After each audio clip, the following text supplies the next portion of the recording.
All right. We live on all mics? I feel pretty good. Test. All right. Let's hit it. Hey, 4 shot fired. Copy, additional shot fired. Shot fired. He's shooting at us. Suspect shooting at officer.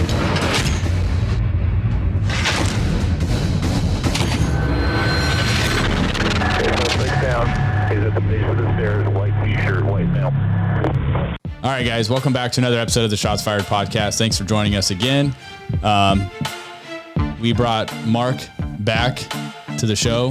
He's going to be our third leg in the podcast from now on. Third leg. Third leg. The third wheel. Yeah, we're going to bring him on. Not much better. No, but third threesome. We're going to bring him on full time. We think Mark brings a lot of value to the podcast. Ton of experience in law enforcement, and yeah, man, we're happy to have you aboard. So welcome full time to the show. Thanks, Billy. Yeah. You too, Kyle. Yeah, I mean, We flipped a coin. Yeah. Yeah. I was on that side. Yeah. I just got to work on my beard now so I can have the best beard on the show. Like, I got to keep that going. I'm trying. I mean, Shit, like, I'm trying. I think he got me beat right now, but Yeah, he does It's a solid actually. beard. Not a lot of people could pull them off, to be honest, and it is pretty solid. Let's do that. Let's go with this. Whoever has the most gray in their beard I wins. win. You guys are Yeah. actually like tied. Actually, I get those patches. Though. Mark might be winning. I have somewhat more on the side. You have it right in front. Anyways, let's give we want to give a quick shout out real quick. Actually, we have a More couple of beer shout outs talk to to get. come. Yeah, more That'll be beer another talk. show. Maybe we could get a beard sponsor. Yeah, that'd be cool. Yeah. Be kind Some of cool. good oils and stuff. Yeah, I'm all about them oils. Yeah. All right. We want to give a shout out to Josh. He's a law enforcement officer up in Oregon who graciously gave us 2 bottles of his wine that his family owns at a vineyard in the Medford, Oregon area, Daisy Creek Winery. Thanks, Josh, for the wine. If you guys want to, support your local law enforcement and you're in the Medford, Oregon area, go check out Daisy Creek Winery and pick up yourselves a bottle of wine. Thank you again, Josh. We appreciate it, man. Yeah, I've been in that area, and there's a lot of vineyards. You want to put there. these on the shelf up there and see if we can... Yeah, there's a lot of cool places to check out. It's not an ugly area either. Yeah, Billy says he's been to the winery before, actually, so oddly enough. Yeah, I want to hook up next time. Yeah. So, yeah, thanks, Josh. Another quick couple shout outs to a couple fans that reach out to us quite often. George, who's a local law enforcement cop around here in our region.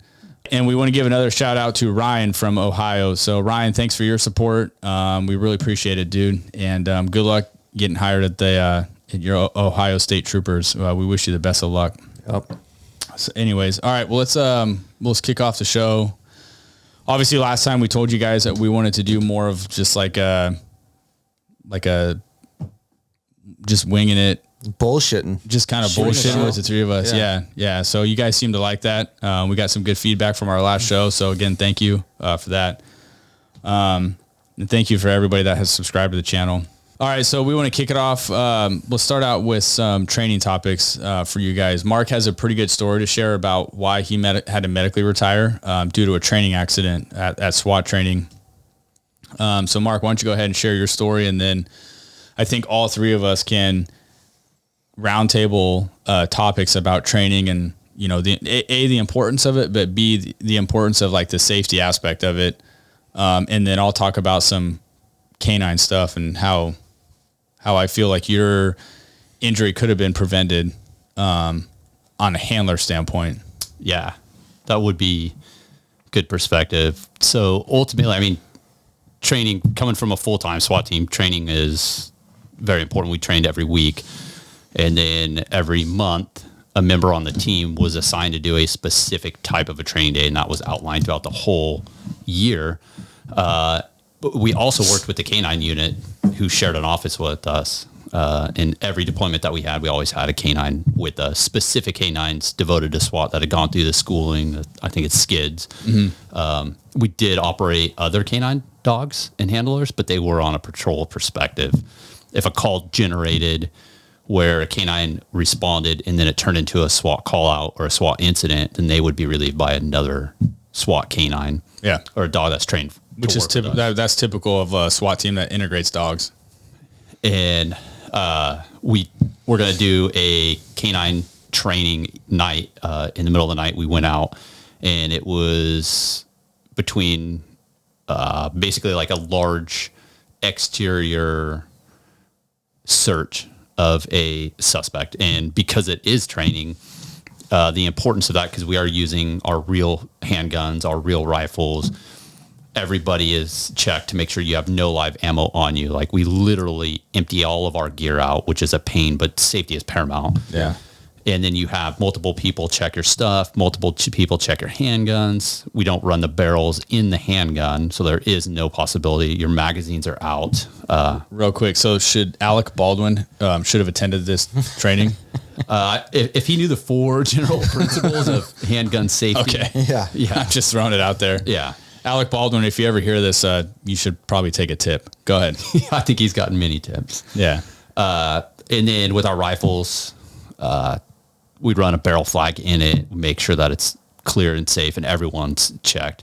And then we literally basically draw a line. And then once you cross that, you do not cross back. And if you do, then you're rechecked. Now, real quick, by crossing the line, you mean like once you cross that training line, you're entering the training grounds? Yeah. And that's a safe zone. Yeah. The safe zone, right? So then, No okay. ammo and None. no loaded firearms in that area. No, the Yeah. only no, in fact, actually, now that I really think, I was going to think the only person that is armed is the lieutenant that oversees the SWAT team, but they don't even cross that. They could monitor in a different way. In this case, that lieutenant did not even cross that. It was dark. It was at a construction yard. There's like skid steers, pallets, all kinds of exterior equipment. Great training environment. It was set up by a K9 officer that actually ran with us. It was a suspect that foot-bailed from a vehicle. So our team basically was set up to go up to clear the car. And then at that point, then we realized, well, the suspect's not in it. He's going to be in this field, this construction yard. So now we're going to start taking ground and basically break down the skid search. The way our team operated is you took a position, each person was assigned a specific role, and you stay close and tight, and everyone's covering specific areas. Because like I said before on the other one, we worked off of angles. Yeah. And then you utilize the handler, and there's a SWAT officer that's assigned to that handler, and it's like, this is what we want. And then that SWAT officer and the K9 officer but they have a good relationship, so they know what each other's capabilities are. So at that point, you can't argue about what you can't do. So the SWAT operator is like, this is what we want, and this is the ground that we want to take. Can we? And then that K9 handler is like, sure, well, we can do it. Well, this K9 handler specifically was not a skids dog, had never trained with us. I had seen the dog twice in 5 years. And those 2 times were patrol incidents that rolled into a SWAT call, and he was eventually relieved. He came out and was put in that position to do a skid search where the dog would range. And I didn't know that he had not been prepped or had not been practicing. I assumed that when he's there and he's ready to do that type of a search, that he knew what he was doing. And now the dog is trained up enough to integrate with us. Not that we're just going to try something. So I was under the clear impression that he was ready to train with us. So the dog, he's trying to range the dog. It clears a little bit, and you could tell the dog is like confused, like it doesn't want to, because he was kind of the last era of, you see somebody run and the dog is chasing that person. Doesn't really know how to range, come back, work between us. It was just very odd. The dog was very confused. Took a little ground, moved up. I moved over off to this section, which is like 6 feet from the team, standing behind a pallets, covering down when the team shifted. And that's part of our tactic. Sends the dog out. And at one point he's actually saying, the dog is getting really frustrated. And you could tell it was like doing circles. It's just not acting like a normal skids dog. Was he barking a lot? Like while he's running in circles, was the dog like barking and? Oh yeah. Panting, just like. We'll talk about that. Looked very agitated, but I don't know what the dog is capable of. Yeah. I mean, if maybe that's the type of dog. Well, that's not your responsibility, really. You're not the handler. Yeah, That's true. Yeah. And we'll talk about that, but go ahead. So it goes out and then giving it commands, and then I'm holding it down, and then all of a sudden I just feel like this clamp of insane pain on my right leg. And I look down and it was like, fuck, the biggest, buffest, best looking canine we had is on my leg.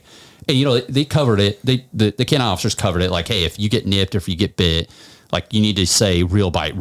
And it's like, they tell you what to do. And it's like, okay, well, I can do that. And I've been on a legit call out where my buddy was next to a canine and the dog was getting frustrated and turned and like nipped the officer. And then they're like, okay, we're pulling the dog. Like, that's it. We're done for now. The dog needs a rest.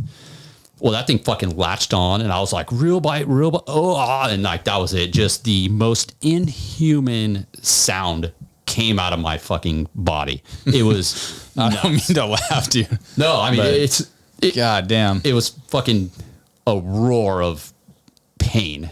And I grabbed, the natural instinct was to grab its face. And I did. And it tore the skin off my fingers. I had gloves on. It fucking tore through my skin.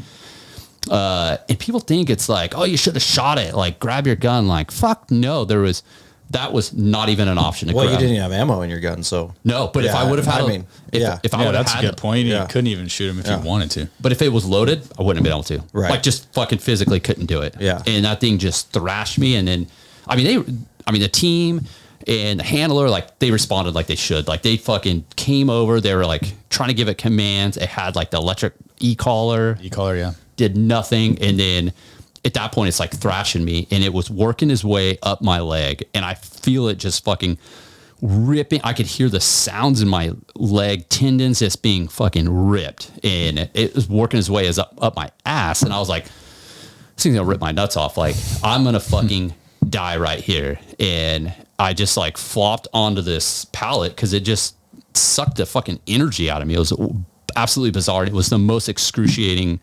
I don't know how this dog had that much force. That's incredible.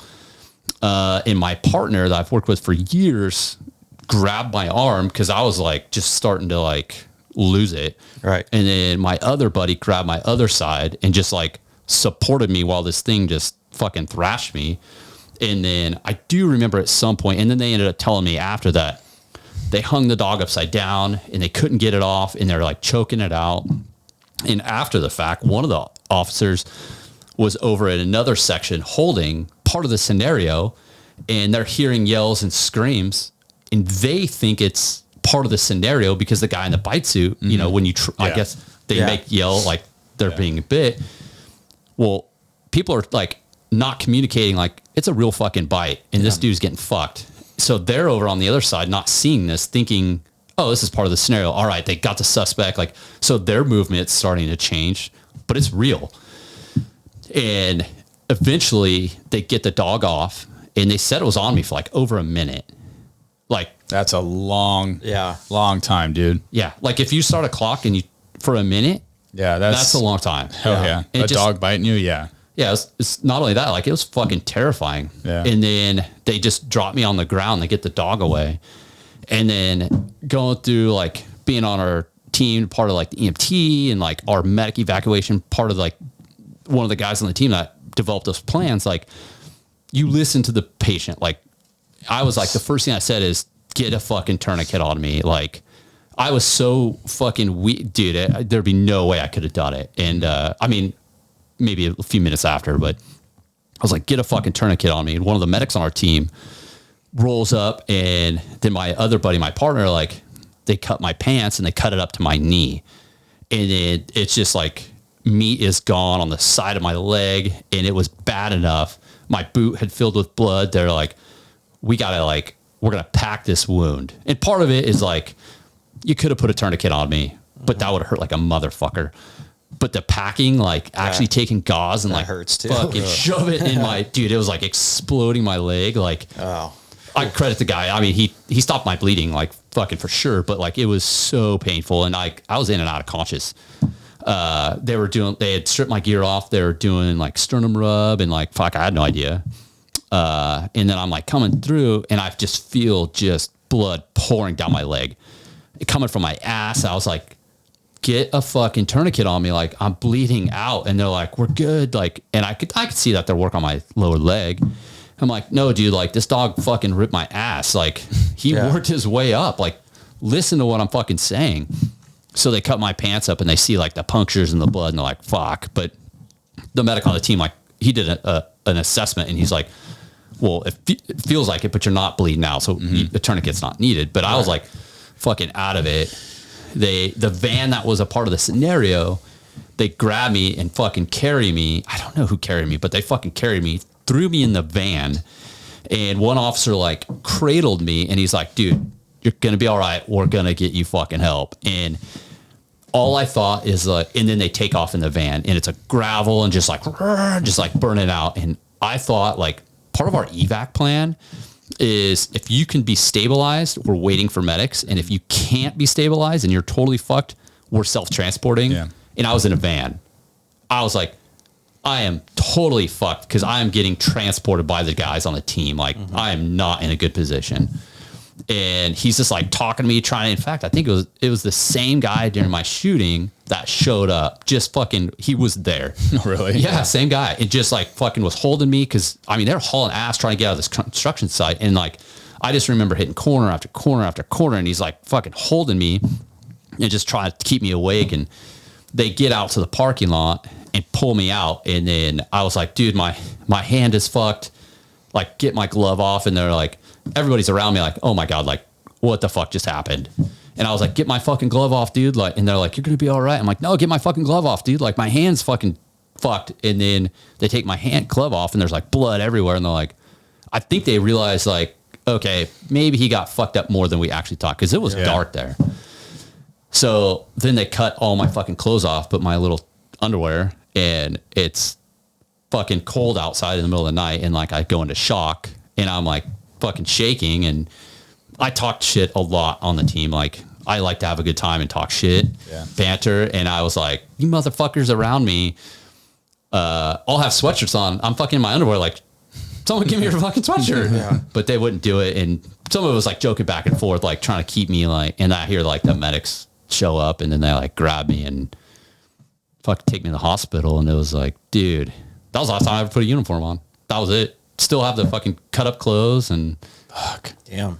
Yeah, it was nuts, man. Like the pain is and was like excruciating. And I still have lasting effects from it. My foot doesn't fully work. Like I used to be an avid runner. Like I was in the competitions with the team. Like fucking I don't run anymore. Like the foot just doesn't work fully. Like so you obviously had like permanent nerve damage. Oh yeah. Down your leg. Do a bunch of steps. Like your foot just starts to drop. You get foot drop. It like kicks off to the side. But yeah, that was it. That was fucking last day. Wow. Yeah, man. That's quite the story. So going back, I mean, you know, especially people like listening to this, there's a lot of like good takeaways for training from that story. I think a lot was done right.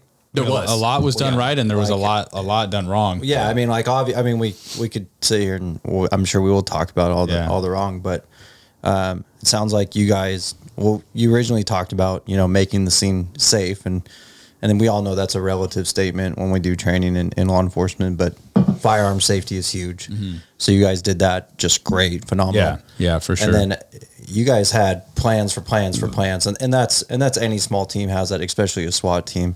And seems like you guys, most people knew what the hell to do when shit hits the fan, which is which is great. You look at it from like our team, the SWAT perspective, fucking textbook. Like everybody's response, what they're doing, all of it. I mean, we debriefed it, and I mean, you could always do better, but like that's the point of a debrief. You learn from that, But like everything was good. I mean, you had guys that were the EMTs on the team that were like immediately assessed, like packed. I mean, they could have cut my pants up further. Okay, next time, right? But like all of that, the stabilization, strip your gear, like we had trained for all that. I mean, not that specific, but we had trained for all that, and it all worked. Together, and it sounds like they got you to an area where the ambulance could get to easier. Yeah. That's just what you didn't tell me that, but that's what I'm guessing was their plan. Yeah, when they pulled me out and put me on the ground, and then they cut all my clothes off, did like the full assessment, and like because it was dirty and dusty and pitch black where they're at was a parking lot, had lights. Yeah, it was a cleaner environment. So I mean, that's where they did full assessment, and they're like, okay, like you're fucked, but not. Yeah, we don't have to totally. You're not going to die, no. And especially with the limited equipment that law enforcement has for medical, which is getting more and more. I think most people have, or a lot of officers, and you should have some sort of medical kit, at least in your car, or a tourniquet on you, or something. But, it seems like they used what they needed to, and it's dirty. You don't have everything that you needed there, obviously. And that's why we're not medics, Yeah, it is dirty, but like, I know that gauze was rolled on the, my teammate's arm, which was covered in dust, but like the infection is the last thing you're thinking of at that point. Right. You want to stop the bleed. Yeah. Yeah. So from the SWAT perspective, it was good. The K9 perspective, like they responded well, like the training up to that point. But like, I think from your perspective with the handler and like recognizing, I think that's when that handler could have been like, hey dude, this is not a legit scenario. Like I need to stop. Yeah. And let's talk about that. So, I mean, from a handler's perspective, you have a lot going on, obviously, with the dog. A lot of guys don't understand that you can't just take like a patrol dog and throw him into a SWAT type scenario for many different reasons. What does a full kitted out SWAT guy look like? A bite to suit. A dog. Yeah, a guy in a bite suit, right? Yeah. So you have to take that into consideration. You can't. You have to be able to recognize as a dog handler, like when you're telling your dog to do something, and like you gave the scenario of the dog like ranging out, doing circles, barking, he's getting frustrated. That's a very dangerous time for a dog, and more than likely someone's going to get hurt in that particular time. And a handler, and that's his responsibility to recognize that in his dog, where if I were to send my dog out to go do something and he's ranging out, not that far, and he's running in circles and he's barking, me as a handler, I'm going to recall the dog back to me immediately, and I'm going to grab positive control of the dog, and I'm going to say, hey, we need to give the dog a break here for a minute because he's getting really frustrated. And ultimately what's going to happen, which is what happened to you, is if you don't do that and you continue to tell your dog to do something that he's clearly getting frustrated about, he's going to boil over. And when they boil over, they're going to take their frustration out on something, whatever is closest to them to bite. That's what they're going to do. And unfortunately, you were probably in the line of sight of that dog when he finally boiled over and was like, he just got to a point of like, so he's so frustrated. Maybe he wasn't understanding what the handler was wanting him to do. Maybe he wasn't catching any odor of a bad guy. And what we don't understand as humans is like those dogs have their noses are incredible. And when you send a dog into like a house and you're telling them to go search in an area, those dogs will pick up an odor really quick. And if you continue to send a dog into a room and that dog's gone into the room and he's not picking up odor like right now, the dog knows already that whoever we're looking for is not in that room.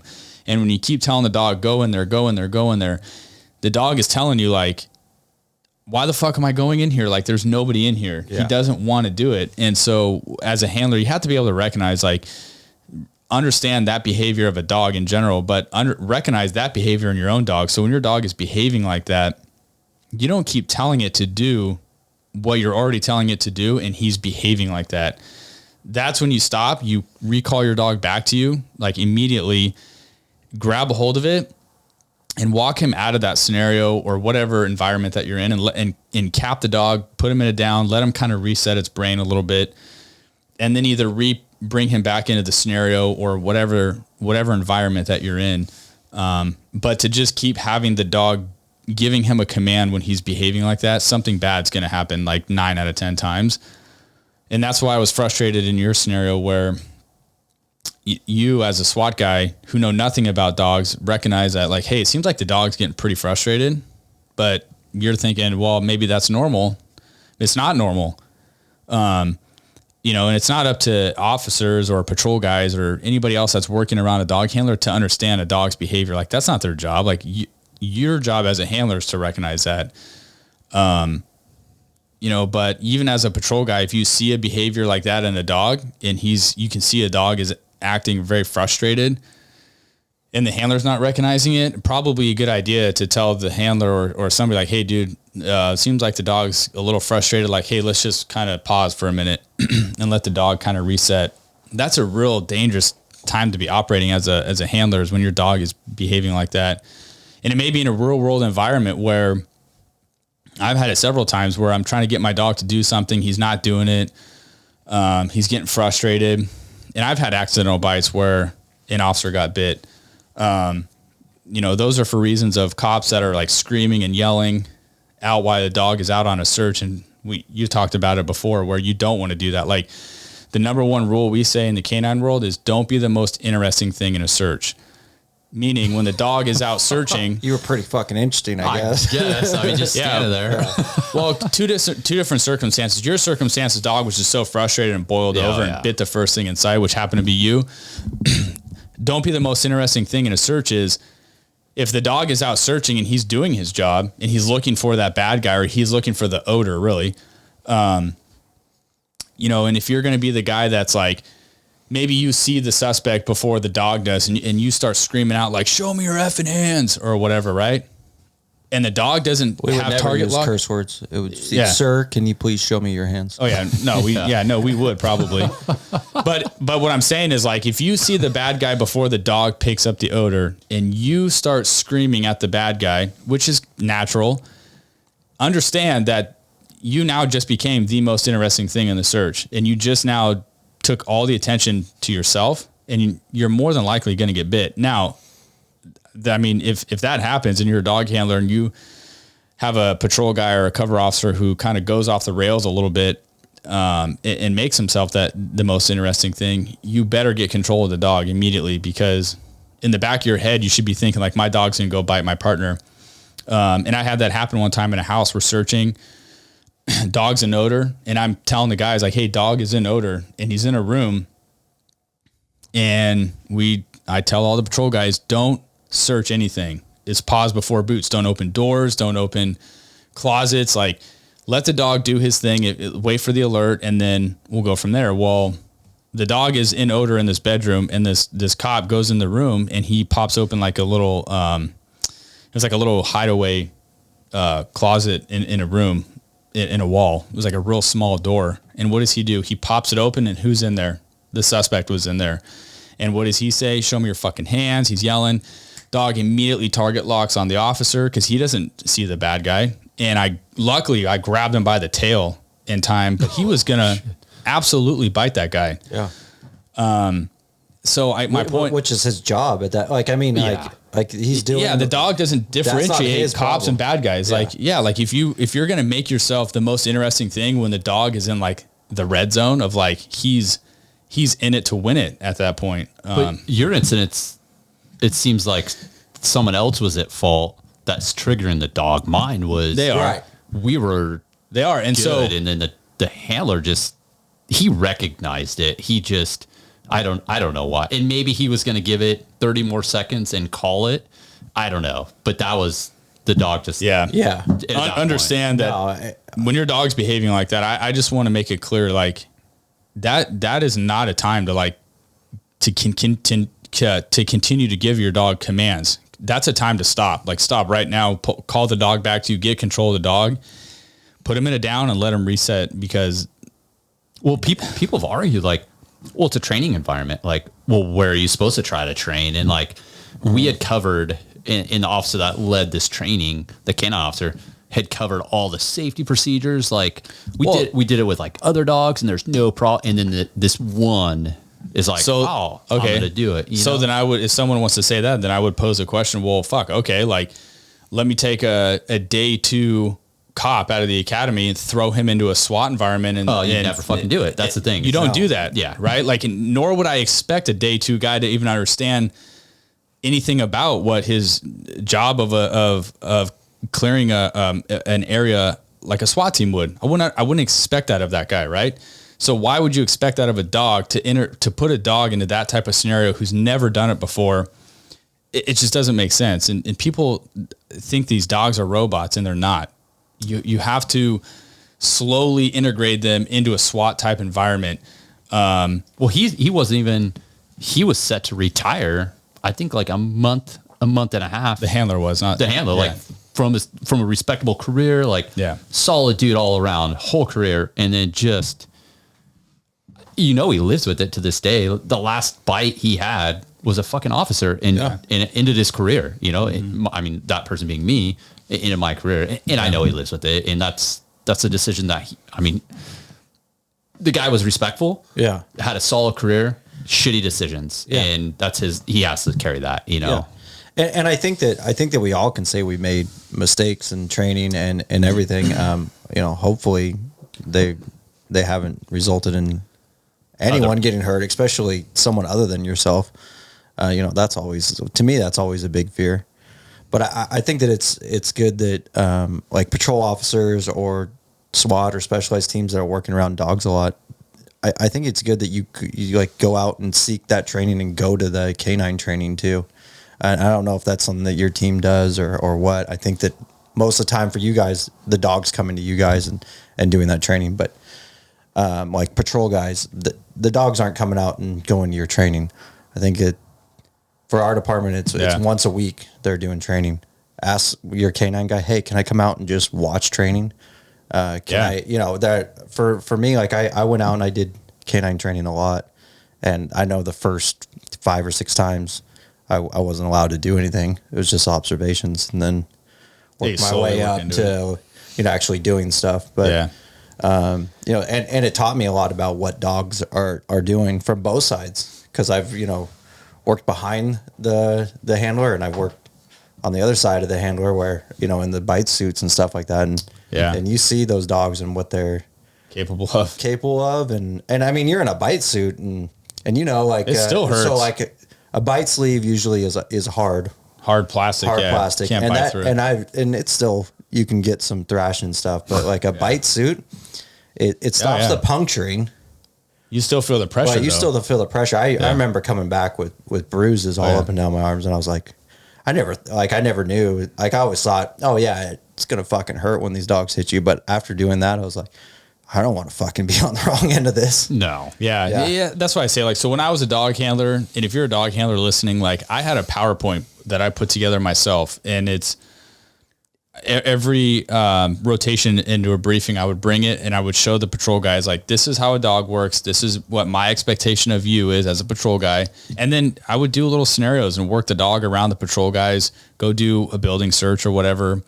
So that way guys get used to working around the dog, but that responsibility is on the handler to do that. Yeah. Like that's not the patrol guy's responsibility to understand how the dog works. Like, no, it's the opposite. The dog handler needs to be showing the patrol guys how the dog works. And if you're not doing that, I would strongly suggest that you do that, because if something were to happen, at least you can go back and say, like, you did provide some level of training. And I think it would prevent guys from getting bit out on calls, sharing the do's and the don'ts of being a cover officer for a dog handler. That's all. That's my 2 cents into it. Well, and you brought that up, like, so your thing that was almost an accidental bite where you grabbed your dog's tail, that officer stopped being your cover officer. And I don't know if that was what his goal or what he was supposed to be doing. Cause when I've done cover for K9, it's, hey, I'm covering. That's what you're supposed to do. Yeah. I'm not searching. You're not searching. I'm not searching for anybody. Yeah. He's not looking around for bad guys to, attack him. And you shouldn't even be watching the dog. No, I don't give a shit about the dog. He's watching the dog. I'm watching his back or her back. And that's all I'm doing at that point. That's what you're supposed to be doing. Until the handler's like, hey, can you open up that trash can? That's been a thing before. Hey, we're going to walk past this. Will you mind checking that, just opening that door and checking the door real quick? Yeah. And at that point, that's what you're doing as a totally different situation than what you were in, but that's what you're doing as a cover officer. And the thing is like, if you're a K9 handler and you're on a patrol team and you have guys on your team that are like, I don't know what to do when the dog is out. Hey, I'm going to say shame on you. That's your lack of training your patrol guys what they should and should not be doing, period. So my answer would be like, okay, go grab a perimeter spot. You're not my cover officer then. Like, obviously. Well, I think at least at our department, like when there's searches, even patrol searches, like the K9 officers know who they want, and they. We select who our cover officers are. You don't get to choose. Like, we choose who our cover officer is. True. Yeah. So, and I'll tell newer guys, don't take offense, dude, but you're gonna go take a perimeter spot. I'm gonna take Mark with me because I know your experience and like I trust you. Because your role as a cover for the K9 is literally like you're watching my ass because I'm watching the dog. I'm also watching what's going on, but my main focus is watching the dog and any change of behavior in the dog. Because if there's a change of behavior, that's when it's, hey guys, we're close.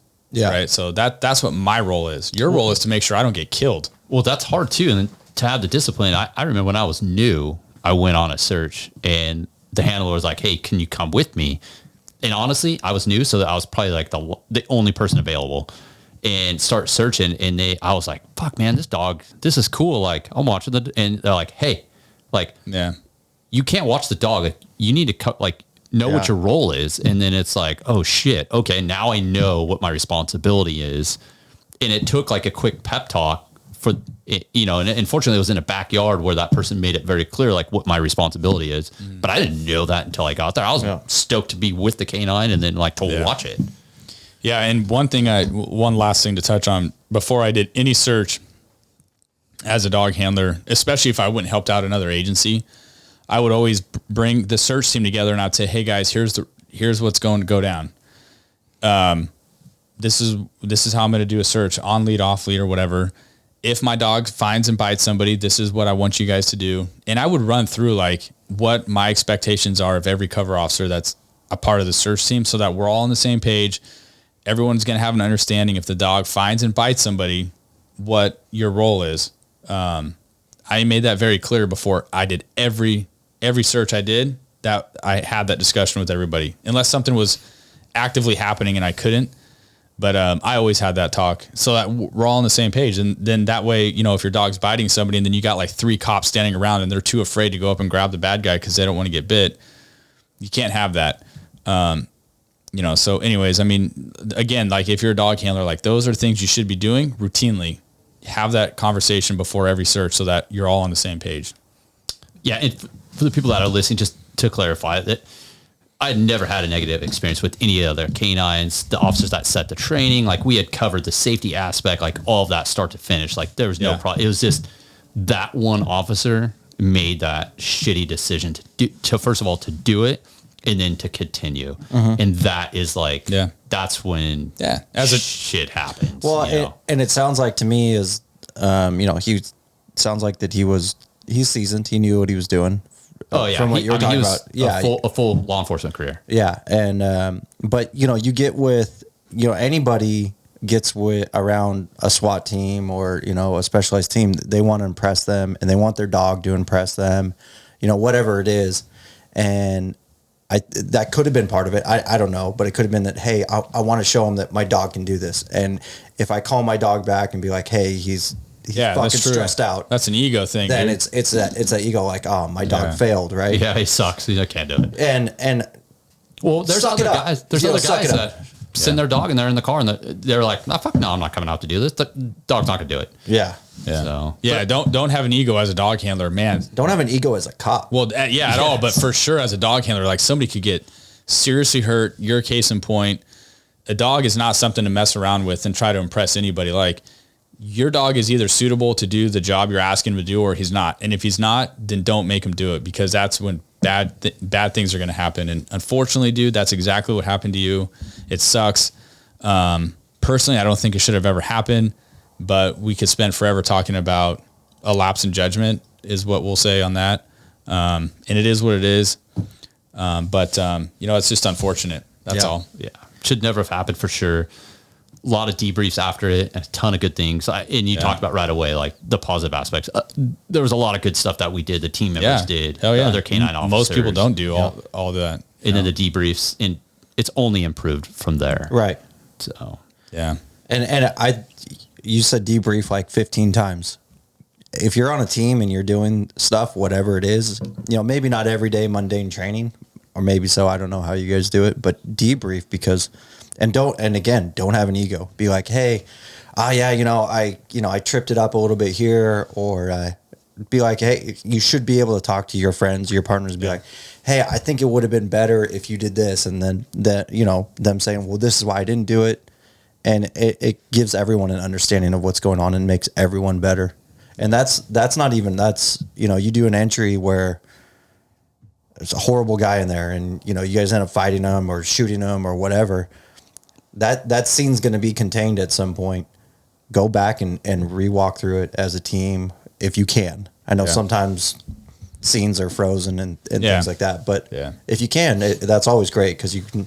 It's hard to say, oh, I went left here because, and then you're sitting there like, why did I go left here or whatever? And you're like, oh, there was a dresser in front of me or something. I don't know what it is. But those are, I think debriefs are huge topics, and we could talk about that another time or now. But when you have the ability to say, you know what, I made a mistake, I went this way, that costs different teammates to do something a little different. And two guys back might be like, well, what the heck happened? Like, that's not our tactic, or that was weird, or they may not even know. And for you to be like, I made a mistake, I hooked left and I should have held or something. And it takes a lot of courage to say that, but it builds trust. It's helped me out a ton. I remember doing an entry when I was on an ARC team of ours, and I came through the door, and it was stairs going up on the left, room on the right, and then a hall, not even a hallway, like an entryway in the kitchen.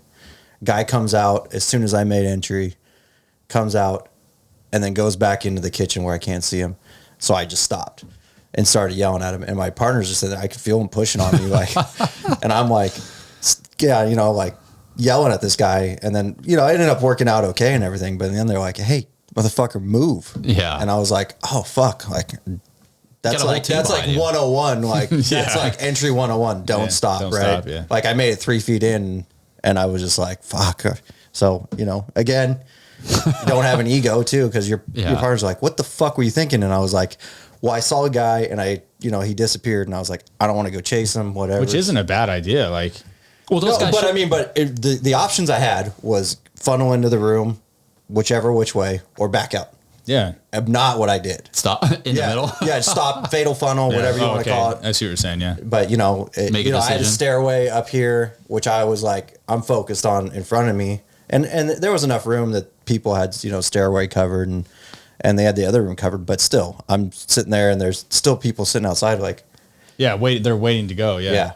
One thing I think is super crucial that I like to talk about is, part of leadership is being able to identify where there's a void and stepping in and filling that void. So kind of similar to what you're saying, if a dude does something off key, right, that's not part of the plan, and you recognize that, your job is to fill that void, not stand there and go, what the F are you doing? And then sandbag them later or whatever. And then now you just left this gap open of whatever it may be. Maybe you guys we're clearing a hallway or whatever, and guys are shooting off into bedrooms, and one dude decides to shoot off into a bedroom on his own, and his number 2 guy does something different, and you're number 3 guy.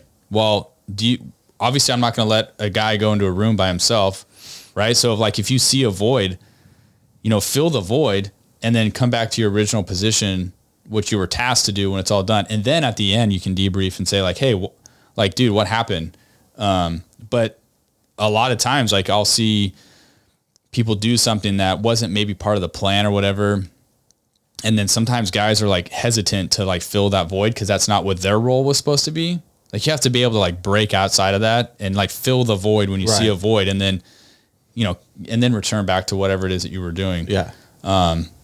That's super important to be able to do that. And then at the end, you can all talk about it and be like, what happened? And then figure out what went wrong. I will say my partners on that instance, they did exactly what you're saying. They filled the void, but there was only 3 that could fill that void I stacked them up in that doorway. But I have a good example of that. So as a I was a newer officer at the agency I'm at now. So I'd been a cop for a few years, but I remember we were in a vehicle pursuit with a shooting suspect. They had shot at a car in an apartment complex, whatever, right? So my sergeant finds the car, gets in a pursuit. I'm now number 2. And then my buddy's number 3 in the pursuit. They end up crashing into a fence at an apartment complex. Passenger footbails, who ends up being the suspect in the shooting in the first place. We knew that. He leg bails, and the supervisor. Did you say leg bails? Leg bailed. It's foot bail. Foot bail. Leg bail. I've never heard leg bail. I've never heard leg bail. Sorry, you never heard leg bail? No, it's foot bail. Yeah. Okay. You're talking Like he foot bailed from the car. Yeah, like he leg bailed from the car. He's got legs, right? Yeah, no one says Leg. leg. Okay. Leg bail. He foot bailed. Yeah. Anyways, Thank you. Now, now He jumped out of the everyone car, understands. and with his 2 legs, he ran. and foot feet, bailed. and it's 2 feet. Yeah, he jumps goes to jump over the fence into the apartment complex, and like my sergeant like totally bypasses the car and does the whole like chase the rabbit thing, right? And luckily I'm like, fuck, the car, there's still a driver in the car. They're involved in a shooting. As I run up to the car, I see the gun sitting right there on the passenger seat of the car. And so I can see that he's got a hold of the guy. Looks like he's getting control of him, right? Like instead of running to his aid, I filled the void on that, and I held the driver at gunpoint until some more officers got there to help him out. But it's like, what was I going to do? Just run past the car, leave the driver in the car by themselves with a gun sitting right there because my boss, in that instance, did the wrong thing. That's what I'm talking about. Like you got to fill the void when you recognize something's not right. And then at the end, we all talk about like, why did you do that? I think that comes with working with the same team for an extended period of time.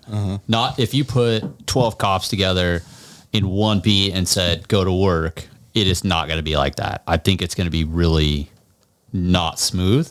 And if you have the same people that work together all the time, when someone makes that mistake and someone picks it up, the next person recognizes that and they know how to adjust, and everyone knows how to adjust. And not to mention that you know the capabilities of your partners too. Whereas like if it's one-on-one in a wrestling match, you're like, oh, I trust that he's he can handle himself pretty well. So now or if it's someone you're like, they're gonna get their ass kicked if I don't get over there. Then it's kind of like your shooting story that we talked about last time. Like your partner's in a fight, you've got this dude at gunpoint, and it ends up being it turns into a shooting. Like you just hope the person, and part of that is, like you said, you really know and should know people's capabilities.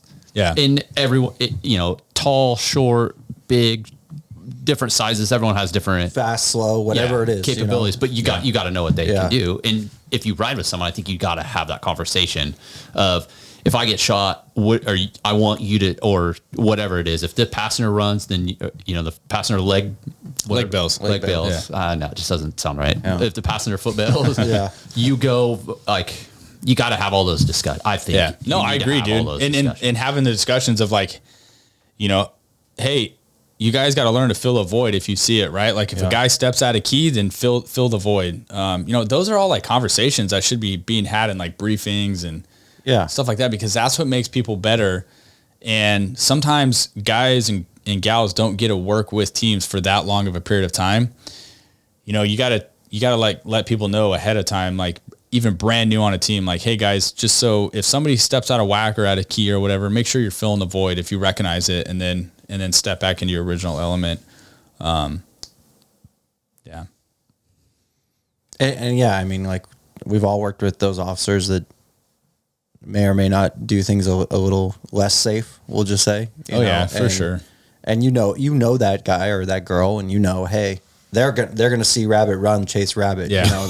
That's I've been guilty of that before, and that's just kind of those people. And I'm guilty of it. I think we're all guilty of it.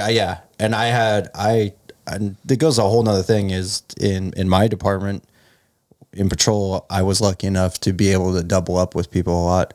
And that made things, I think, so much safer.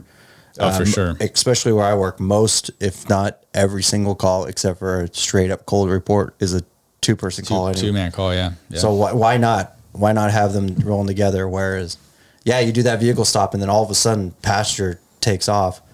Hey, my passenger, or if it's me, is chasing that guy. I'm covering the car, and you have that conversation, especially if you're spending 10, 12, 8 hours with that person.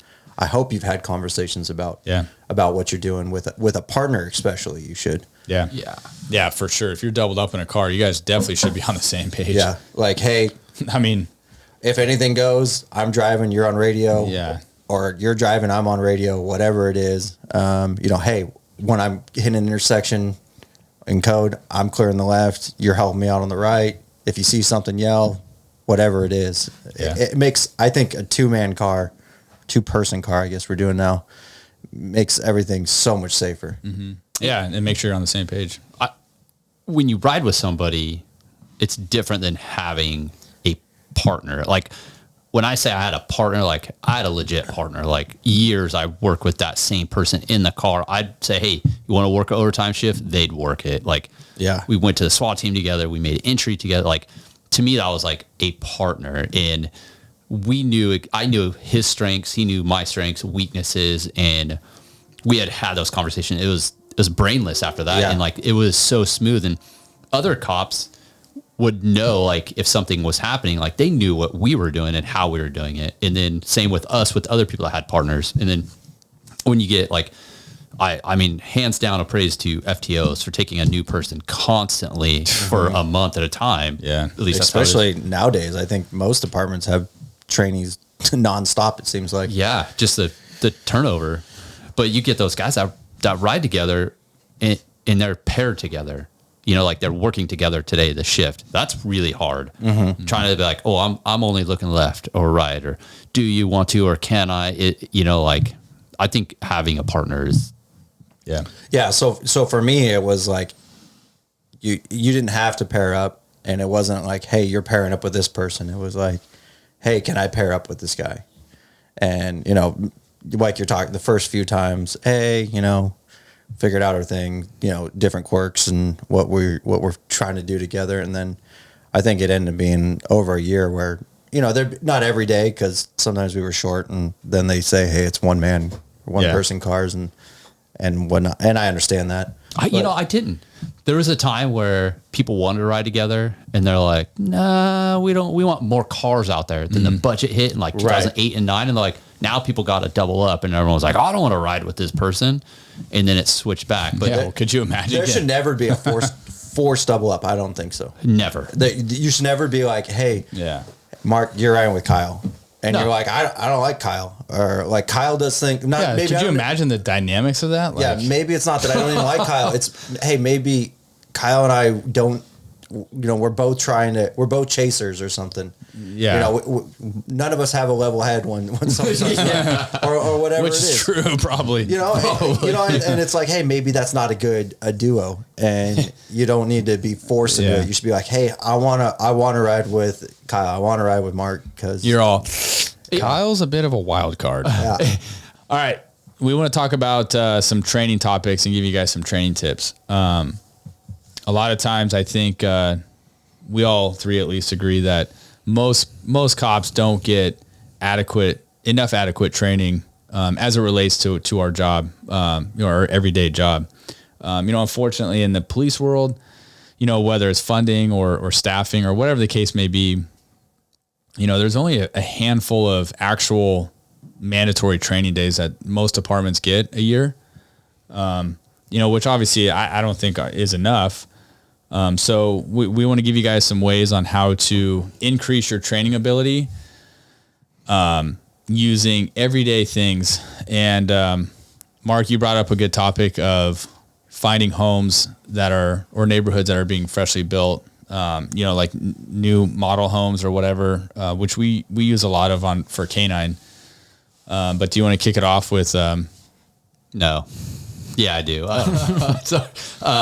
One of the things that we did on our SWAT team, but it worked on a patrol team level too, and that's where most of the guys adopted that, was in the area that you work, you may not have the opportunity to float through a house or to clear a house with 2 or 3 of your guys on the team. And you may go, depending on where you work, 2 or 3 weeks before you have to clear a house.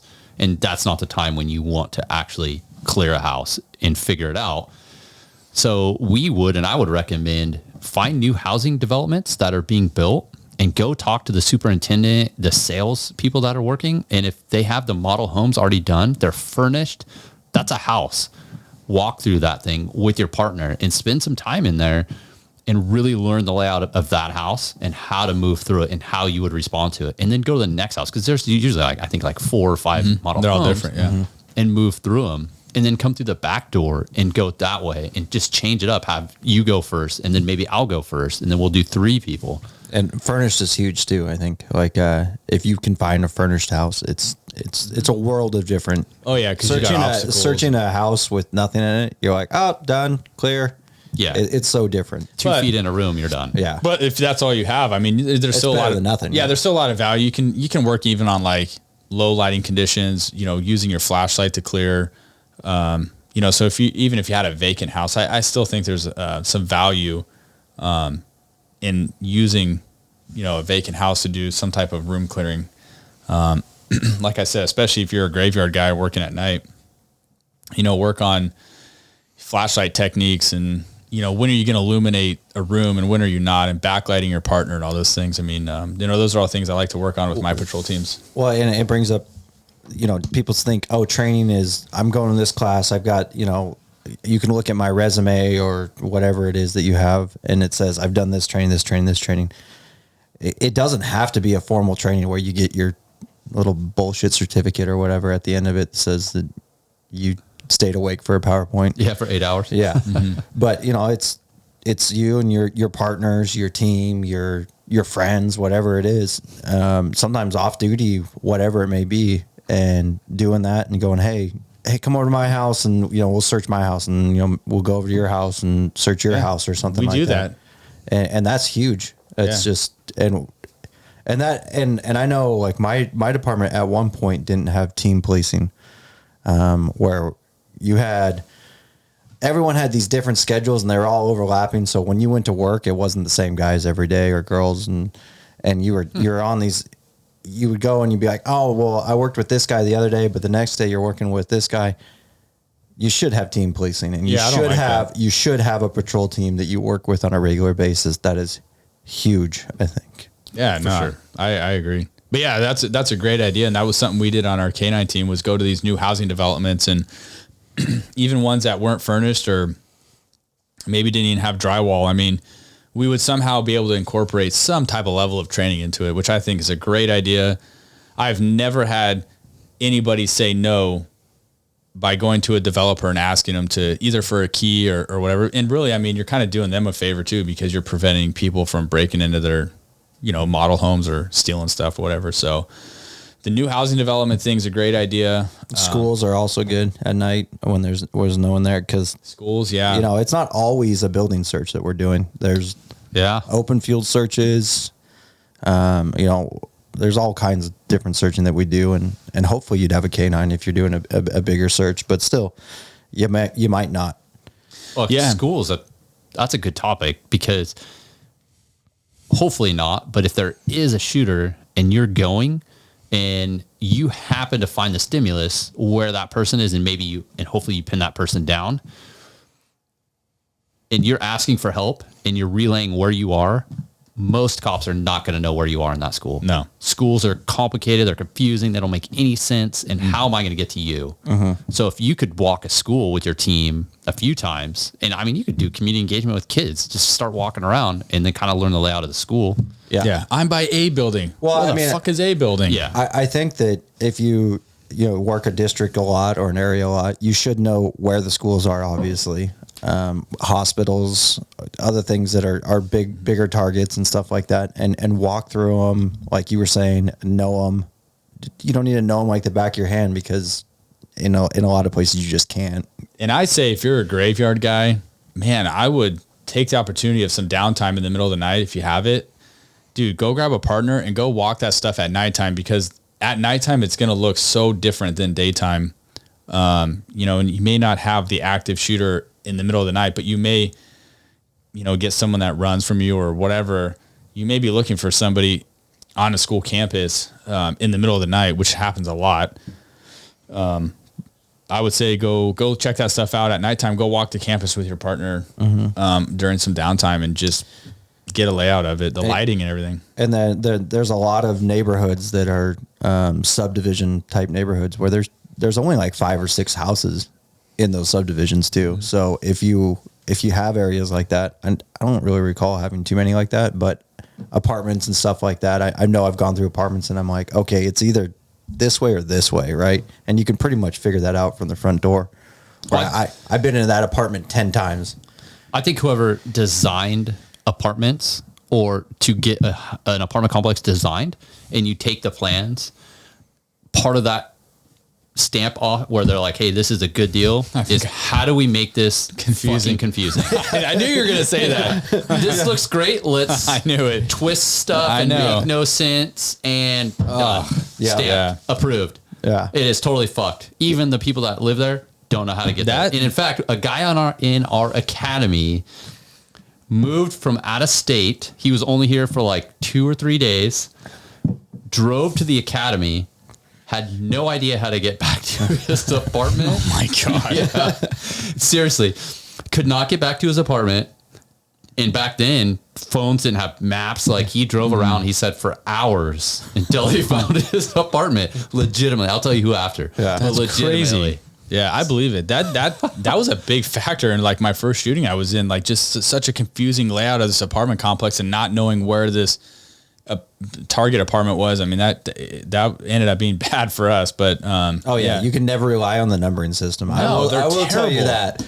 They're as far as terrible. locating it, but every cop that's listening to this right now is laughing because they're like, yeah, it's true. They're all agreeing with us that like you pull into an apartment complex and it's like, hopefully you don't have to get there immediately because you're not going to. Oh, I've driven through so many apartment complexes with my or walked with my around light, with my spotlights like.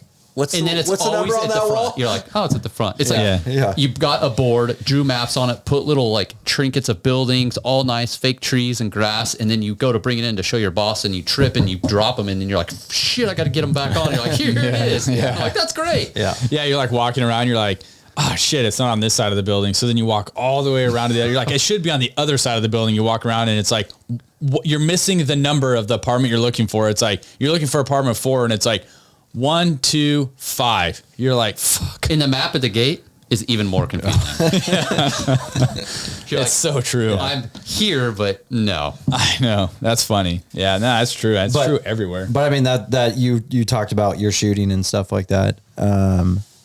If you're in an incident in a large apartment complex or school or something like that, give out as much information as you can. Like north. I'm northwest of the gym, or I'm the football field, or there's a pool at the something whatever it is. Yeah, landmark.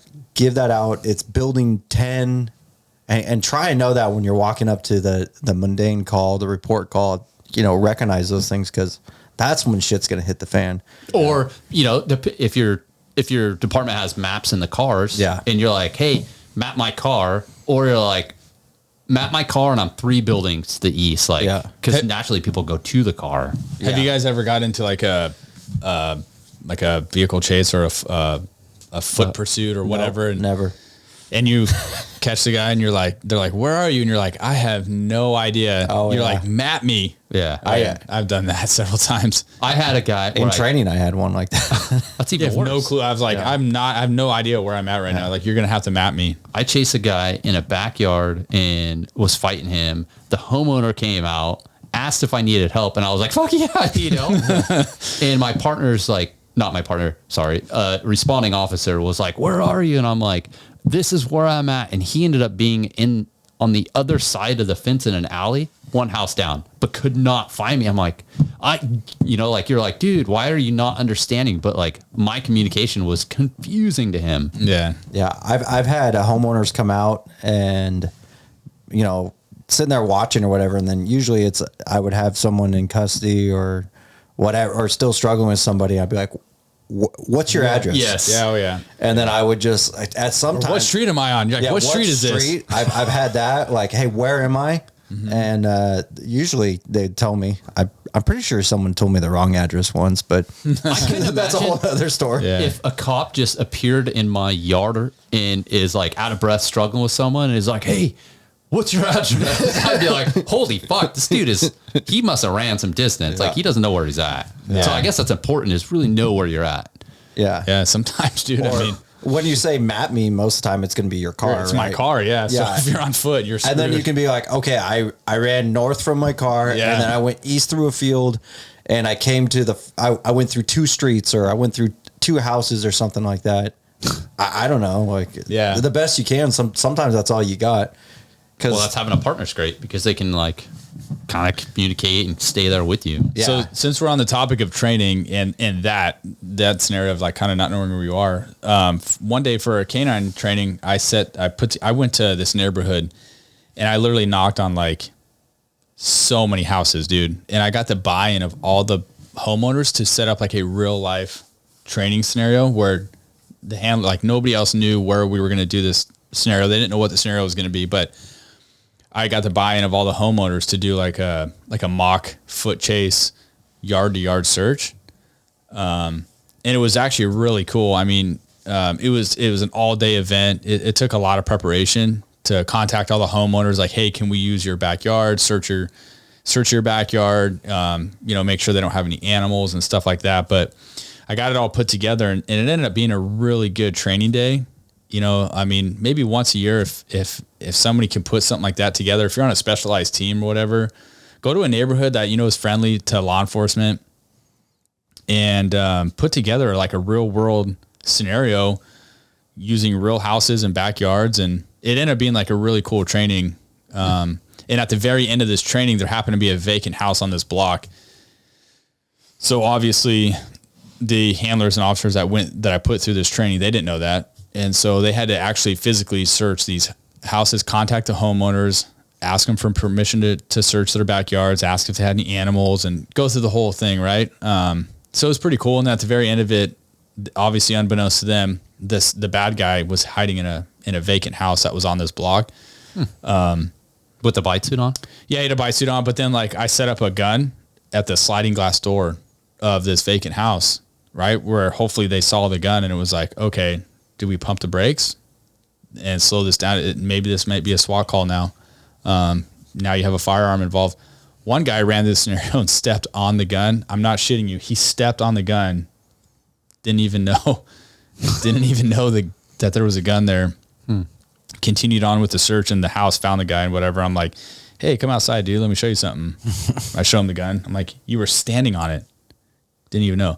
But I guess my point is because it was more of a real world type of search, involving actual homeowners and stuff, I kind of got to him a little bit more, I think. Well, yeah. I mean, so you it was have to pretty really cool. think about it. The more real you can make training, the better Yeah. it is. And it's hard, right? Because It is hard. It takes a lot of work. I mean, for us, real is danger. And yeah, you can only take that so far. I mean, Yeah. obviously, but you got to have passion for the training. Like, exactly. you And have that's to the want thing to do it and to better. And Yeah. I think the whole point of training is when you put on a training day, I think you should already have in mind things that you want to achieve and things that you want to fail and things that you want to improve on. So like if your team needs equipment, put on a training day that has those equipment needs. That one shows like, hey, we need this, but then also what are we going to do because we don't have it? Mm-hmm. And then what went well, like what are some things that are good takeaways? And then what were the failures? Because you're always good. Once you start a scenario, it kind of just evolves and you may want it to go this way, but it's going this way. Yeah. You just roll with it. that's the whole point of a good scenario. Yeah. Just to let it go. But I really like having an actual concept when you start of what the goal is and how do we identify deficiencies and then what are some things that I want out of it and how do we identify like some failures, because the failures I think are really where you learn from a training day. Yeah. And you brought it up on a previous episode or show, whatever we're calling these. A shit show. A shit show. Yeah. Inducing some sort of stress to that. Yeah, training for too. sure. The best you can. And you cannot replicate the real time stress. Yeah. I mean, I think that unfortunately for you added a shit ton of stress to a training situation. That turned real. Yeah. It turned real quick. But your team got stressed on a medical evac, real quick. Like that was that training became real, but That's in the stress. end, Find a car and everything. Yeah. in the end, that's what you can look back on is, hey, on this training, we learned about medical evac. We learned about the importance of like actually carrying your medic and your equipment with you and having it accessible and who do they use my medic equipment or do they use your, like all that comes into play. And you should talk about like you should talk about that as a team too. Cause my thinking and you might have a different take on it. Always use the victim's medical stuff first if you can. Definitely. So sometimes we actually carried medic bags that had all kinds of equipment in it, and specific officers would carry them on their backs. And that was just like the mass casualty kit. Yeah. And then we'd have another bag that we carried up to the front door before we made entry, and you just dump it at the front door. But I think every officer, at least one tourniquet and chest seal, or well, probably two, because if it's through and through your back, you got to have at least 2 chest seals. And then if you know how to pack an actual wound, some gauze. Yeah. And or knife or shears too. You need shears for sure. I carry shears on my vest. And Absolutely. people make fun of me all the time for it. I'm like, I've used those more than my knife probably. Well, how do you assess somebody if you can't cut their clothing off? Yeah. Yeah. I mean, you could just throw a tourniquet on and do a quick evac, but once you get them in a position where you can actually assess them, you got to cut the clothes off. Everything, underwear, everything.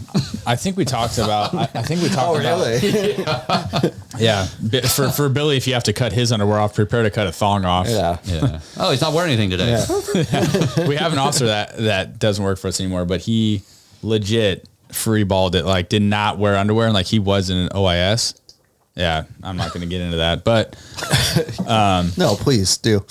I remember. How do you know that he didn't wear underwear? He made it known. Okay. I think we may have talked about it on a previous episode. I'm not sure, but when you guys had one of your guys get shot in the belly, right? And I show up and I'm trying to help this dude, the officer. You know, I remember like getting the officer in the back of the car, and we're rushing him to the hospital because he got shot in the gut, which is a terrible place to get shot. You know, and that's the luck of. You need a surgeon. The only thing that's going to fix that is a tape that thing, seal it, unless it's super low in the pelvic, but you got to tape that So thing. his was like right by the belly button. So, you know, I'm in the back of the police car with him. I'm trying to give him first aid. It's dark. You were in the back of a police car in a cage. It's hard. And I remember being very frustrated. Like I could not get his gear off. Like I couldn't get his vest off quick enough. I couldn't get his duty belt. So like you talk about having shears on you. I mean, I don't carry those on me. And I can vividly remember like one of the most things that frustrated me the most was this cop is like dying. I'm trying to help him and I could not get his gear off fast enough to figure out where, cause I didn't know where he was shot at first. Eventually I was able to get his vest off and rip his partially his duty belt off. But I remember that was like one of the things that frustrated me the most was like, I wish I had a pair of scissors or something to just cut his damn clothing. And I didn't have shit. Think about that situation. If you didn't have it on you, even if that officer that's driving you to the hospital has a full kit with him, it's in the trunk or it's in the front seat. Yeah, it's not accessible. There's a cage. There's no pass through that I know of. At least in our cars, I don't know of a pass through that you can be like, oh, here, let me pass this back to you. No, mash it through the screen. And what are you gonna do? Like, let's stop, get out, and grab the kit? No, and especially that situation. You guys were fortunate enough that you were fairly close to a hospital, trauma. like a trauma hospital too. But and still, that brings up another thing. Know your area very well. We have in our area, and we've all worked the same area for the most part.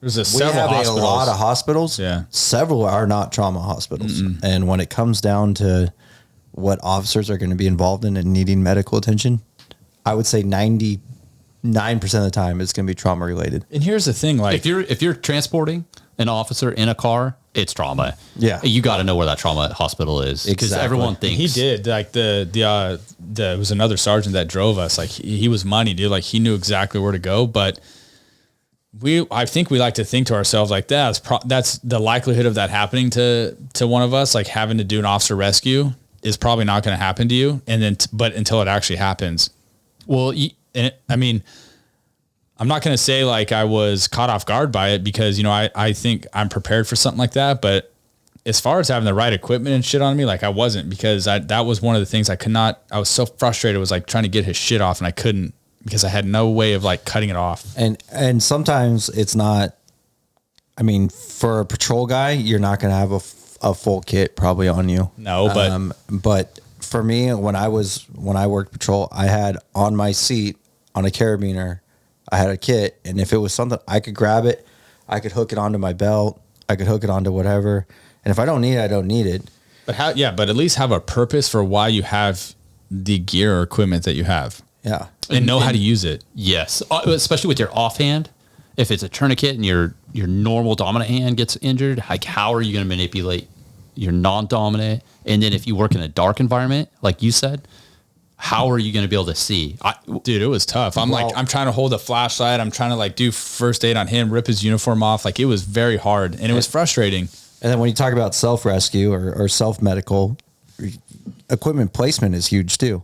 You know, if you have it right next to your gun, your tourniquet, and say you're shot on your strong hand, I mean, practice that. Like, reach depending over. on your size, you might not be able to touch your gun with your other hand. Exactly. If you're heavier set or so think about buff that. as we are.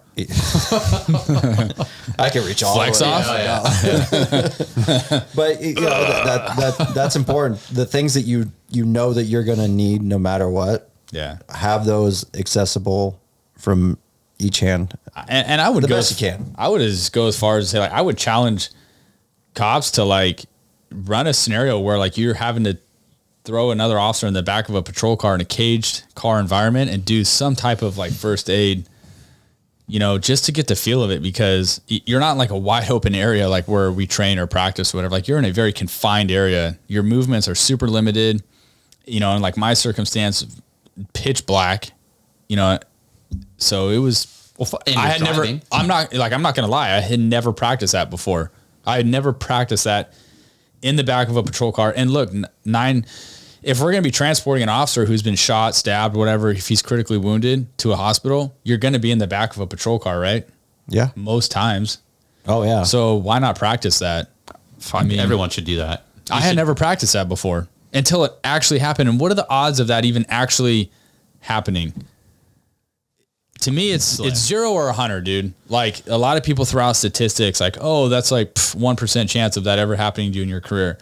It might be, but guess what? It's either 0% or it's 100%. And law enforcement statistics don't work. I fucking hate it. They no, don't I hate it. because you're where you work and where I work or where you work, they can all, well, they all are pretty much the same, but demographics wise, you could be in, I don't know, like a town of 3 people, and that could be your area that you're in charge of completely, or areas that literally there's no people, just campers or whatever, or no hospitals around.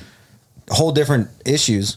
You're not gonna, the chances of you, the odds of you getting into, you know, having to rescue somebody, a partner from an OIS are a lot less. But then you have that whole other issue is, hey, that hospital's an hour away. But what happens when it does happen? Then it's 100%. But you should know, like, hey, it's an hour away. I'm not going to self-transport. I'm going to go to the top of this hill where I know a helicopter can come. Exactly. Or whatever it is that you cross, you have to check those boxes in your mind long before it happens. Long before they happen. Yeah, I agree. I think if it's 20 minutes or more, I'm waiting. Calling for a helicopter. Yeah. If you drive more than 20 minutes, I mean, that's... And we don't have that issue. Thankfully. No, hell no. We're lucky. Well, you guys are. Yeah. Yeah. Yeah. And that's great. Mm-hmm. And we'll say, oh yeah, well, you know, where we work, there's a lot more likelihood that happens, right? That it could happen. But then there's the guys that are literally an hour away, or backups. Yeah. Backups 45. I've talked to officers and they're like, my backup is 45 minutes to an hour away. And I'm like, fuck. That's a whole different game. You learn to be, and the way that you police becomes completely different too. Yeah, because you're not, well, I mean, you're not going to be like, fuck you. Like, hey, put your hands on your back. I'm going to beat your fucking ass or whatever it is, you know, like obviously wouldn't say that, but until they're like, oh really? Yeah. But I mean, like, you're going to be like, sir, and they're, you know, step towards you and you might be like, okay, I'm going to step back. Whereas in a densely populated area where you have a lot of cops, you might be like, step towards me. Yeah. Okay. Let's, call 10 of your partners over. Yeah. And it's funny you say that, because I was maybe a month ago, I was up in Montana with a bunch of friends hunting, and we were out in this area where some other hunters were. You all parked in the area, and you all ventured off with your side-by-sides and stuff. And a game warden ended up cruising up on us and was talking to us, because a couple of the guys I was with got some elk all kind of in the area, and was asking all these questions about it, and everybody was answering it. And super nice, very cool dude, took our information. And then he's like, all right, have a good day. And he leaves. And one of the guys that was not a cop or ever a cop was like, he was super cool, you know? And I was like, do you think that guy's going to be a dick to us? We're all out here with fucking tons of guns. Yeah. Like we could kill this dude and bury him. No one would ever find him. And we were joking. We're like, yeah, he's super nice, and he's going to go back and submit for a warrant, and we're all going to get fucking warrants the next time we get a traffic stop. Like, the guy's not an idiot. Yeah. Which is the way he should play it, no matter what. I mean, like, say he walks up to it, and you're blasted with your prison tats on your neck. You got, I don't know, a teardrop coming out of your eye or whatever, and he's probably going to act the same way that he did to you, because 100%. It's going to be like, oh yeah, and he's not going to ask the questions. He's going to, not, hey, are you a felon? Why do you have a gun? It's going to be like, oh, that's a nice gun. What is that? Okay, cool. Yeah, you got a gun. Oh, okay. What's your name? I got to check it up for the tags and everything. And then you walk away, and he's going to be like, and a warrant's coming your way. Yeah. Or he's going to be like, hey, I need 10 of you guys to come out here. I'll wait an hour or 2 hours, whatever it is. But you walk away from that. Keep yourself safe. I think that's the moral of the story is. Well, we talked about last episode. Ego. Yeah. And I actually had a couple comments from our last episode about like treating people with respect. Like so many cops fail to do that. And it's like, dude, who are you trying to impress? Like because you can punk somebody out because you're the cop and like they have to do what you say. I mean, that doesn't mean you should talk to people like that. There's a time and a place for it, but you don't treat everybody like that. Like treat people with respect. Honestly, like cops get so butthurt about like people lying to them or like, oh, you find a dope or what, like something stupid right in their backpack. Like, that's not my backpack, but like, you're like, okay, well, whose backpack is it? Right. Like some guys will fucking tee off on people like that. It's like, just laugh about it. Even that somebody gives me a bad name in the back of my mind, I'm like, okay, why is he giving me a bad name? But I'm going to probably laugh and joke about it with them face to face because I don't want him to know that I'm like keying off on that. Well, I don't know. I treat it like the game that it is. It's cops versus robbers. It's a game. When we were kid, it was cops versus robbers, right? Everyone wanted to be the robber. Yeah. And it's nowadays it's in law enforcement. Hey, they don't want to go to jail. They don't want to get in trouble. So what are they going to do? And I'm be like, I got you. And then, and half the time, or even more than half the time, they'd be like, yeah, you got me this time. But I'll get away next time. You're like, yeah, you might. I don't know. Depends on the cop. Yeah, you might. Yeah. So, anyways, I mean, that doesn't mean you have to let your guard down. You shouldn't, for sure, especially if someone's lying to you. But you can also treat people with respect and just laugh it off. Well, it goes to eliminating the threats that you can immediately. Like, hey, if I can walk up to you, I've always in California where we work, probation, parole, I can detain, I can search for the most part. I know some, especially parole, but some things change. Not Washington. But I mean, I could pat search at least. I would hope. But eliminate those threats if you can. Like, hey, just hey, I contact you. I'm like, hey man, I just, I don't know you. You don't know me. Just so that we can sit here and I can be a little bit more chill and you can be chill. Let me just, pat you down, make sure you don't have a gun or knife on you or anything like that. Quick something like that. Like, I'm not going to go through your pockets or anything like that. Yeah. It's all about half the time that works. And then you could, I'm not saying bring your guard, turn it off, right? No, I'm not saying but that you bring it down a little bit. You can. And that's when you can be like, a guy puts his hands in his pocket. You don't need to be like, take your fucking hands out of your pocket. Ooh, watch that wine. Yeah.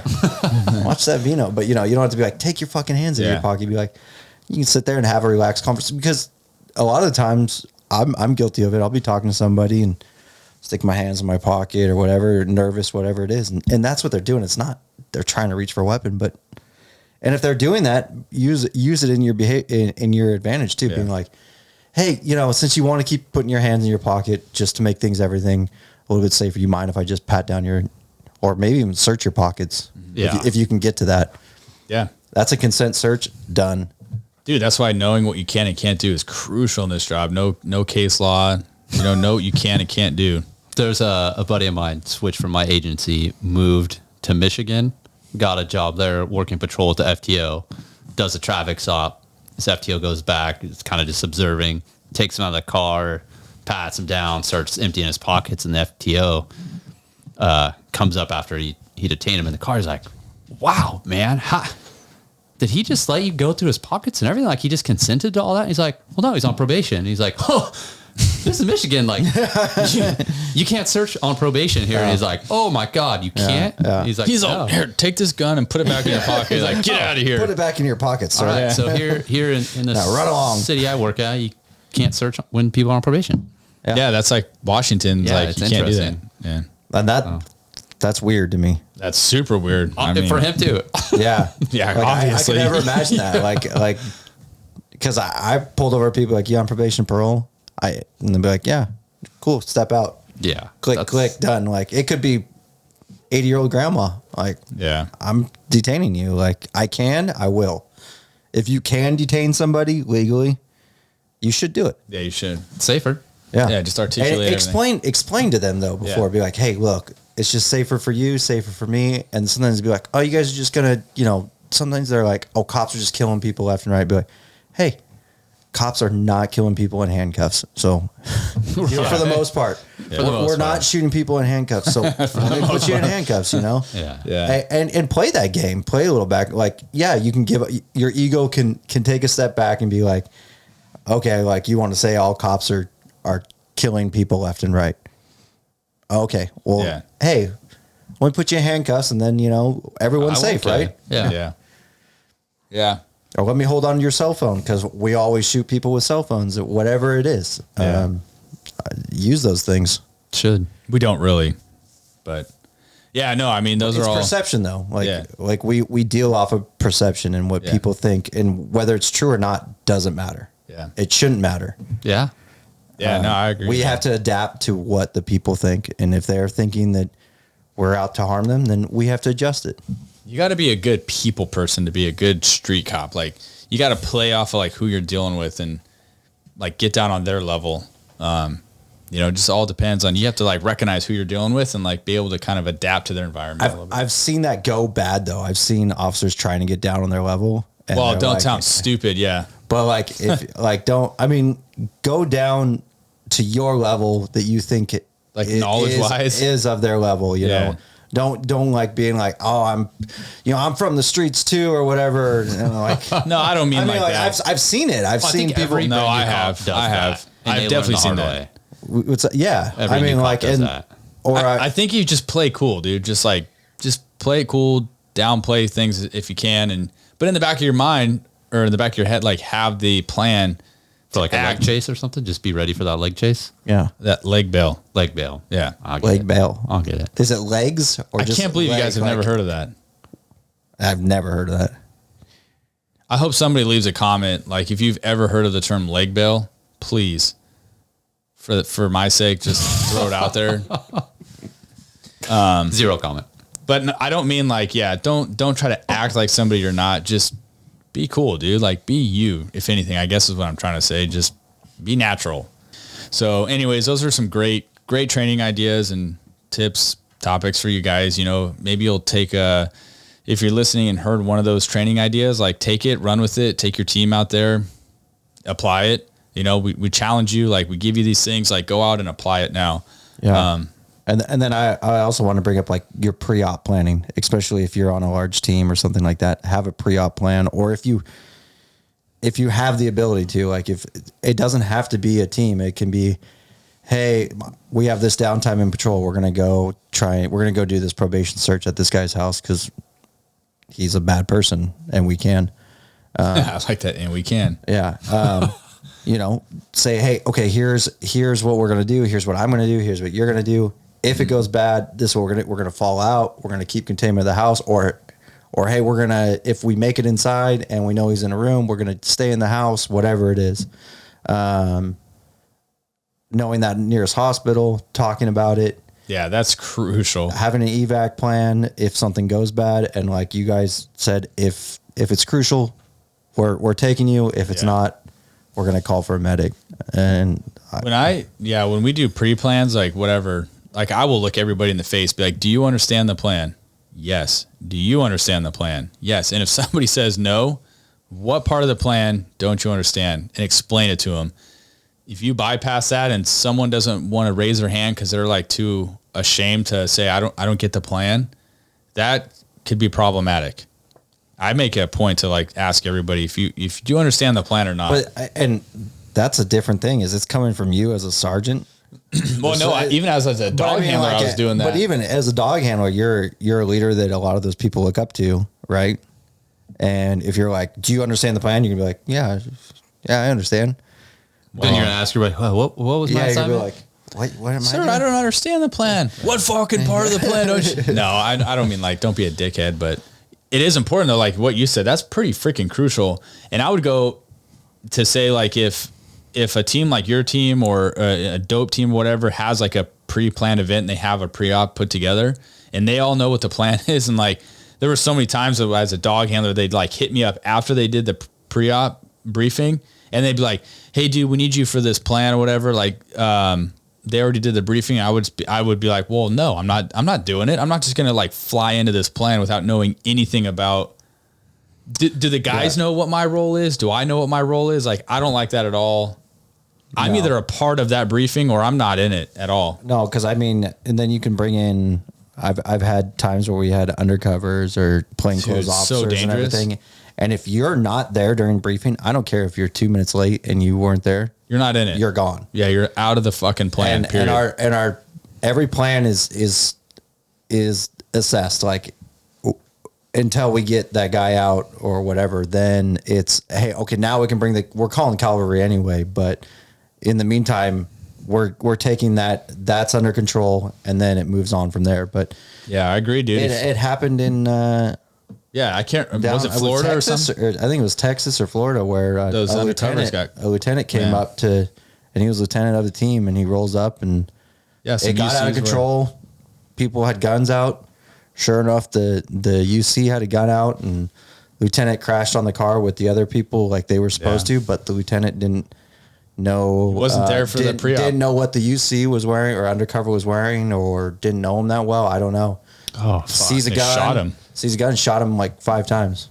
Yeah, his own guy. So that's why it's imperative. If you're not in that pre-op briefing, dude, you're not a part of the op. No, yeah, and if someone asks you to be a part of the op and you missed a briefing and they know what it is and they ask you to come into it and you've already missed it, dude, you got to tell them no, I'm not in it, or I need to be briefed up on what's going on, and they need to be briefed that I'm now involved in this. You don't just wing stuff like that. That is so dangerous. Yeah. And I use that example that you're talking about. It's caught on video. I want to say it's on like Cops or something where. Yeah, it's all caught on video, dude. Yeah, it's all on video. They show it. It's fucking shot his own guy, dude. Because in such high stress, he like failed to recognize his own guy in plain clothes and shot him. So don't do that. Like, man, you're not a part of an op if you miss that briefing. That's so important. Yeah. And UC is kind of a whole different story. Yeah. Undercover, like advanced kind of different thing. Like you're probably on patrol. You're not going to be dealing with an undercover or a rescue or something like that. But it's something to think about. At a smaller agency, you might. If they're putting something together, you could very well be a part of something like that. I'm just saying, like, yeah, you bring up a really good point. If, like, I agree. And if your department is so small that they can only have an undercover, then maybe you shouldn't have an undercover. Yeah. Like, it's just in my opinion, when I've done undercover like once or twice, and I wanted to know who my rescue was. I would too if I was the undercover guy who's coming to save me. And I would ask him like, hey, so what's the plan? Like, and usually it was like, hey, I'm grabbing you, and the other guy's like, I'm taking threat, whatever it is. And unfortunately, sometimes if you're that rescue, you have a vest on, your partner doesn't. Your partner's in there. You're getting in between them. Like that's your job. Yeah. And it's a weird situation to think about because I've done rescue or I've been the rescue, never had to do it. Luckily, knock on wood. Fuck. Did you guys ever have a like a code word if like shit hit the fan? There was like, ours is always like avalanche. So like if you got avalanche is used a lot. Like I've always wondered like and entries, like if you do an entry, avalanche is get out. GTFO, I've always wondered, has anybody ever used that when shit hits the fan? Like I could just imagine like shots are being fired or something goes wrong and someone's all avalanche. No, I call bullshit. We had staged to be the rescue team in different takedown cars or around the building and stuff for UC operations. And it was always in a sentence.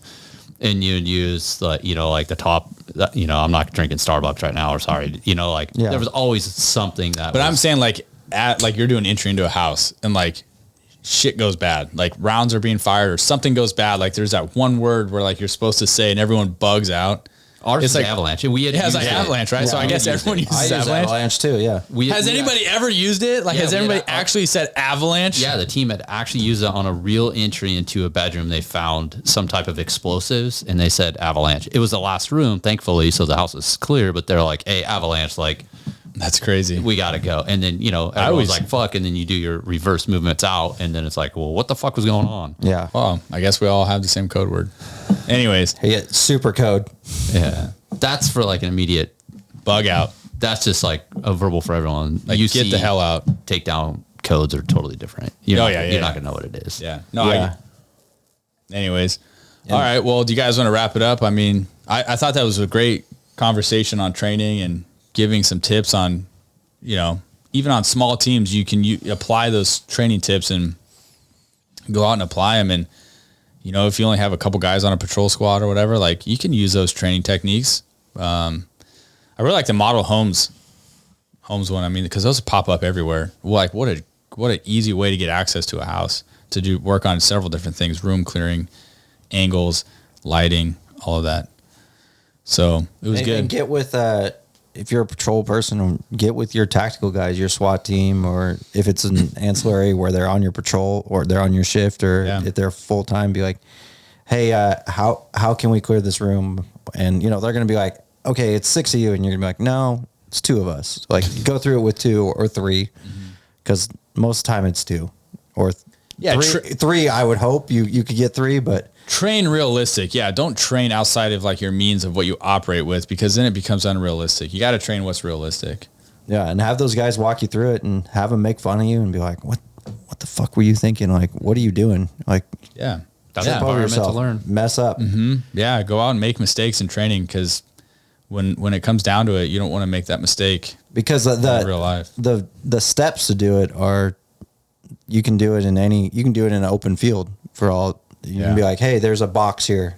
How do you do it? And we've done that in our garage before. We had tape on the ground.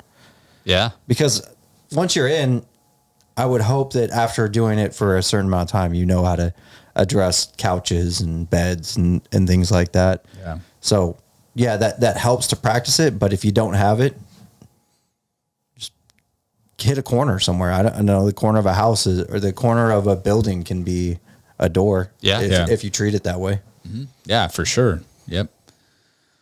Or I hope you have a station that's indoors. Clear the station. I don't know.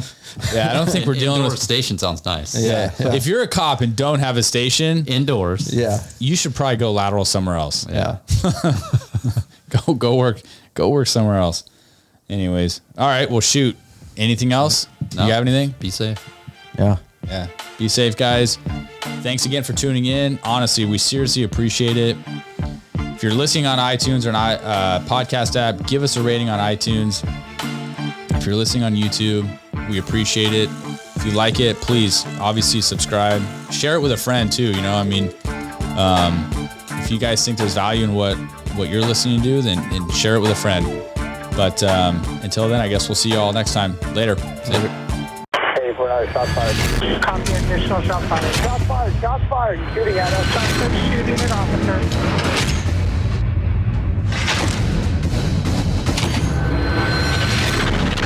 Suspect down. He's at the base of the stairs. White t-shirt, white male.